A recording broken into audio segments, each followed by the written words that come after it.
Hi hello welcome back to our channel. ఈరోజు మనం pepper chicken ఎలా చేయాలో చూద్దాం. మీరు కూడా ట్రై చేయండి. రెగ్యులర్గానే కాకుండా చికెన్తో ఇలా డిఫరెంట్గా ట్రై చేయండి ఫ్రెండ్స్. చాలా బాగుంటుంది, మీకు కూడా నచ్చుతుంది. ఎలా ఉందో ట్రై చేసి కమెంట్ చేయండి. Please watch and subscribe friends. దానికి కావాల్సిన ఇంగ్రీడియంట్స్ ఏంటో చూద్దాం. 1/2 kg చికెన్ తీసుకున్నానండి నేను. పచ్చిమిర్చి, ఆనియన్స్. ఇంకా మీకు ఆనియన్ ఫ్లేవర్ బాగా నచ్చుతుంది అంటే 1/2 kg చికెన్కి 3 ఆనియన్స్ అయినా వేసుకోవచ్చు. నేనైతే 2 ఆనియన్సే వేశాను. స్టవ్ మీద ప్యాన్ పెట్టి ప్యాన్లో ఆయిల్ వేసి ఆయిల్ మంచిగా వేడైన తర్వాత మనం ముందుగానే కట్ చేసి పెట్టుకున్న పచ్చిమిర్చిని, ఆనియన్ ముక్కల్ని అందులో వేసి కొంచెం పసుపు యాడ్ చేసి బాగా ఫ్రై చేయాలండి. గోల్డెన్ బ్రౌన్ వచ్చే వరకు ఫ్రై చేయాలి. ఎందుకంటే నాన్ వెజ్ కర్రీస్కి ఎప్పుడైనా ఆనియన్స్ గోల్డెన్ బ్రౌన్ కలర్లోకి వచ్చేంత వరకు ఫ్రై చేస్తేనే కర్రీ చాలా టేస్ట్గా ఉంటుంది. మీరు కూడా ఒకసారి ట్రై చేసి చూడండి. వెజ్ కర్రీస్కి అయితే అంత ఫ్రై చేయాల్సిన అవసరం ఉండదు, కానీ నాన్ వెజ్ కర్రీస్కి అయితే అలా ఫ్రై చేస్తేనే ఆనియన్స్ గోల్డెన్ బ్రౌన్ వచ్చే వరకు కర్రీ టేస్ట్ బాగుంటుందండి. ఇంకా అలా మంచిగా ఆనియన్స్ ఫ్రై అయిన తర్వాత మనం ముందుగానే వాష్ చేసి పెట్టుకున్న చికెన్ని యాడ్ చేసి కొంచెం సాల్ట్ యాడ్ చేసి మూత పెట్టేసుకోవాలి.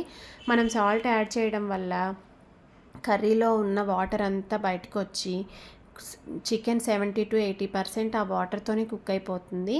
అది కుక్ అయ్యేలోపు మనం పెప్పర్ చికెన్కి కావాల్సిన మసాలా రెడీ చేసుకుందాం ఫ్రెండ్స్. ఇప్పుడు నేనైతే 1/2 kg చికెన్కి మెజర్మెంట్ చెప్తున్నాను. ఒక ప్యాన్ పెట్టుకొని అందులో 1 స్పూన్ జీలకర్ర, 2 స్పూన్స్ మిరియాలు, 2.5 స్పూన్స్ కూడా వేసుకోవచ్చు. మీరు కారం ఎక్కువ తింటారు, కొంచెం కారం ఉన్నా పర్లేదు అనుకుంటే ఇంకా ధనియాలు 2.5 స్పూన్స్ వేసి, ఇంకా కరివేపాకు కూడా కొంచెం వేసి డ్రై రోస్ట్ చేయాలండి. ఆయిల్ వేయొద్దు. అది ఎలా తెలుస్తుంది అంటే అరోమా రిలీజ్ అవుద్ది. ఇంకా అరోమా రిలీజ్ అవుతుంది అంటే ఫ్రై అయినట్టే. ఇంకా స్టవ్ ఆఫ్ చేస్తే ఆ ప్యాన్కున్న వేడికి ఇంకొంచెం ఫ్రై అయిపోతుందండి, లేదంటే మాడిపోద్ది ఎక్కువసేపు ఫ్రై చేస్తే. ఆ ఇంగ్రీడియంట్స్ అన్నీ చల్లారిన తర్వాత మిక్సీ జార్లో వేసి మిక్సీ పట్టుకోవడమే, పౌడర్ రెడీ అయిపోతుంది. ఇప్పుడు చికెన్ ఎలా ఉందో చూద్దాం. కొంచెం వాటర్ ఉందండి. వాటర్ ఉన్నప్పుడే మనం చికెన్లోకి కొంచెం అల్లం వెల్లుల్లి పేస్ట్ యాడ్ చేద్దాము.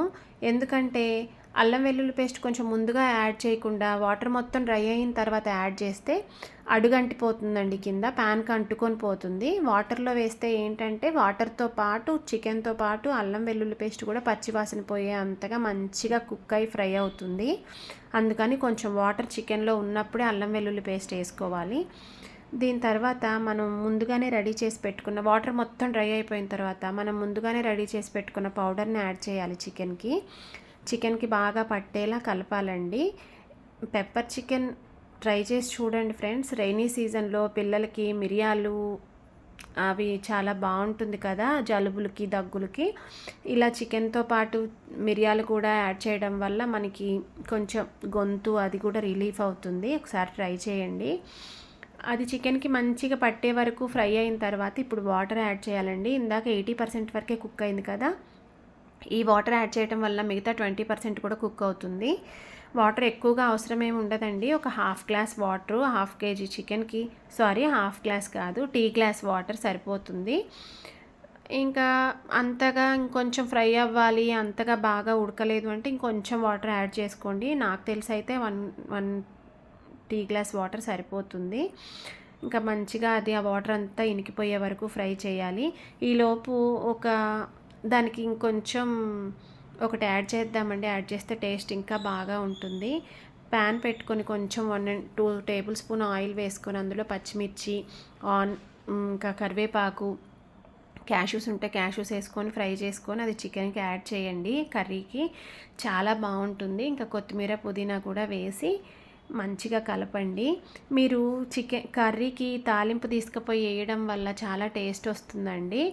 తాలింపు అంటే తాలింపు గింజలు ఏం అవసరం లేదండి, ఓన్లీ పచ్చిమిర్చి, కరివేపాకు, క్యాష్యూస్ అంతే. వేయడం వల్ల చాలా బాగుంటుంది. ఒకసారి ట్రై చేయండి మీరు కూడా. Please watch and subscribe friends. Try చేసి ఎలా ఉందో కమెంట్ చేయండి. Stay tune for more videos.